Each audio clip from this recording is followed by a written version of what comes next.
వలలో చిక్కిన పక్షి కదలలేదు. అలాగే ప్రాణాయామము చేత మనస్సు కుదుట పడుతుంది. మనోనిగ్రహానికి ఇది చక్కని మార్గము. మనస్సును ఆత్మజ్ఞానముపై నిలపవలెనన్న మనస్సు అలజడులు, చంచలత్వము లేక స్థిరముగా ఉండవలెను.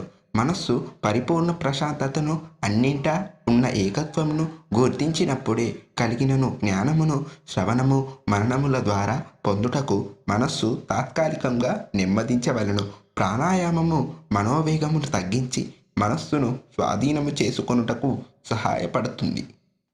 మనస్సు వేగముగా పనిచేయునప్పుడు వాయువు లోనికి తీసుకొనుట, వదులుట కూడా వేగముగా జరుగుతుంది. ప్రాణాయామము యొక్క చలనము నెమ్మదిగా ఉన్నప్పుడు మనోవేగము లేక మనస్సు నెమ్మదిగా పనిచేయును.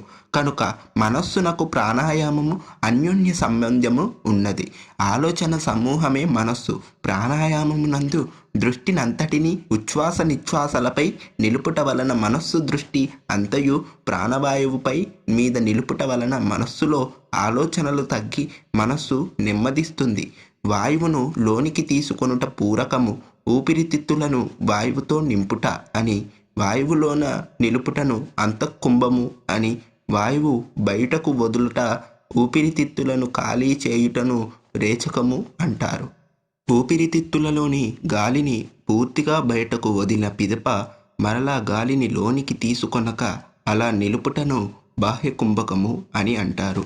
వాయువు నెమ్మదిగా తీసుకొని కొద్దిసేపు లోన వాయువును నిలుపుటవా, వాయువును నెమ్మదిగా పూర్తిగా బయటకు వదిలి మరలా గాలిని వెంటనే తీసుకొనక కొద్ది కాలము నిలుపుట, ఒకవైపు నుండి గాలిని లోనికి తీసుకొని రెండవ దాని నుండి వదులుట, ఇలా అనేక ప్రాణాయామ విధానములు ఉన్నవి. ఇవన్నీయు అనుభవజ్ఞులైన గురువు వద్ద నేర్చుకొని మన శరీర ఆరోగ్య పరిస్థితిని బట్టి అనువైన వాటిని స్వీకరించి సాధన చేయుట ఉత్తమము. పక్షి ఆకాశములో స్వేచ్ఛగా విహరిస్తుంది. అటువంటి పక్షి వలలో చిక్కినా ఎక్కడికి తిరగజాలదు. అదేవిధంగా మనస్సు ఒక విషయము నుండి మరొక విషయము పైకి నిరంతరము పరిగెడుతూ ఉంటుంది.